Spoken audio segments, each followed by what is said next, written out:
Good morning, everyone. I hope you all are fine and you all are paying attention to your studies. I hope सबके exams भी बहुत अच्छे गए होंगे. So from today we are going to start the new chapter in your literature book.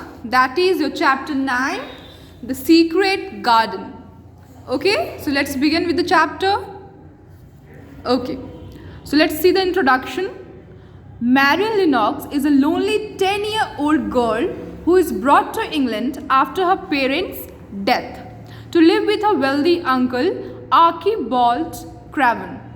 Craven lives in an isolated house on a bleak moor, which Mary dislikes. However, a good-natured maid named Martha Sowerby tells Mary about a secret garden on the grounds of the manor, which remains locked.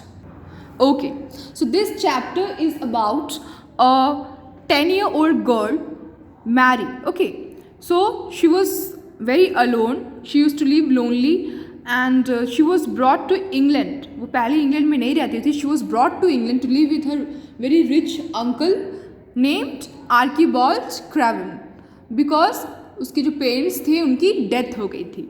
She was only 10-year-old और उसके parents की death हो गई थी, इसलिए उसे England अपने rich uncle Kraven के पास रहने के लिए आना पड़ा. ओके, उसके जो अंकल थे वो एक आइसोलेटेड हाउस, मतलब आइसोलेटेड मतलब अकेले, तन्हा, उसको बोलते हैं आइसोलेटेड, सब हर किसी से दूर होना.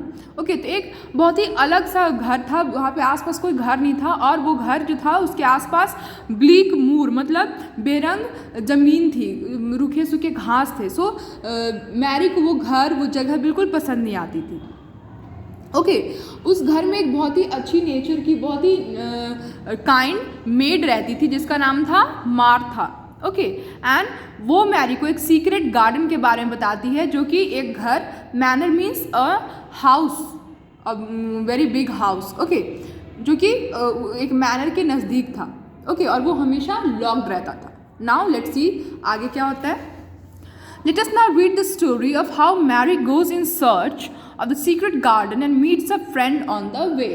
So ये स्टोरी अब किस बारे में है कि कैसे मैरी जो है वो सीक्रेट गार्डन को खोजने जाती है और उसको रास्ते में एक नया दोस्त मिलता है. नैरेटर मतलब जिसने ये चैप्टर लिखा है. As Mary finishes her breakfast, Martha tells her to go out and play in the garden. Mary goes to the window. The moor in the distance looks dull and cold. Mary: why should I go out on a cold day like this? Martha: well, if you don't go out, you'll have to stay in the house. What will you do?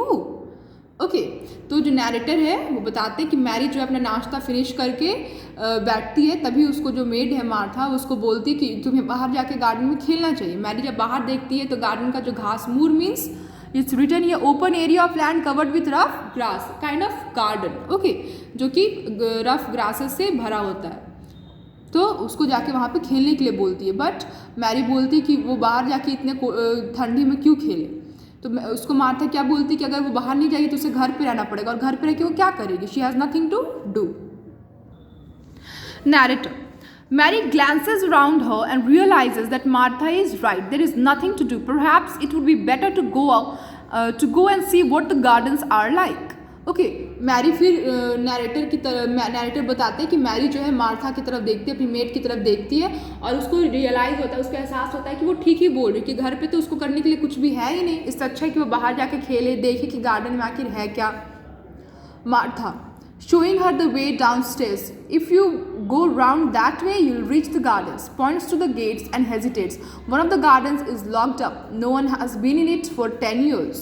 Okay, Martha उसको garden की तरफ का रास्ता बताती है और उसके बाद उसको एक सीक्रेट गार्डन के बारे में बताती है जो कि बहुत दिनों से 10 साल से लॉक्ड है, वहाँ पे कोई नहीं जाता. Mary: Y? मैरी पूछती है क्यों नहीं जाता कोई वहाँ पे. Martha: it was mister Craven's wife's garden. He had it shut when she died. He won't let no one go inside. He locked the door and buried the key.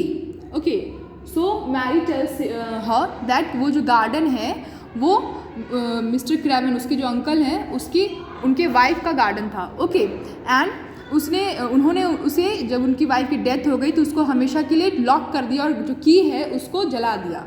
It's no more there. Narrator: Mary goes down the path which leads to the great garden. She looks round at the trees and flower beds and a large pool with a grey fountain. But the flower beds are bare and the fountain is not plain. Mary garden में जाती है, वहाँ पे उसे flower beds दिखते हैं, fountain दिखते हैं, बट उसे अजीब लगता है क्योंकि ना फ्लावर बेड्स पे कोई फ्लावर थे, ना ही फाउंटेन से पानी आ रहा था. मैरी टू हरसेल्फ, मैरी फिर खुद से बात करती है. I cannot help thinking about the garden which no one has been in for 10 years. Are there any flowers still alive in it? How could a garden be shut up? Okay, Mary फिर खुद से बात करते हुए सोचती कि कैसे कोई एक गार्डन ऐसा हो सकता है जहाँ 10 साल से कोई नहीं गया हो. क्या अभी तक वहाँ पे फ्लावर्स होंगे? और ऐसा क्यों? क्योंकि इसने गार्डन को ही बंद कर दिया. और गार्डन में ऐसा क्या हो सकता है? Narrator. As Mary walks along the path she is following, she sees a long wall with ivy growing over it. She goes toward the wall and finds that there is an open green door in the ivy, which is not the closed garden, evidently, and she can go into it. She goes through the door and sees another open green door, revealing beds containing winter vegetables. As she looks around her, an old man with a spade over his shoulder coming through the vegetable garden. He does not seem at all pleased to see her. Okay, जैसे जैसे Mary garden के अंदर जाते जाती है उसको एक के बाद एक डोर्स दिखते जाते हैं जिसके अंदर नए नए गार्डन्स होते हैं.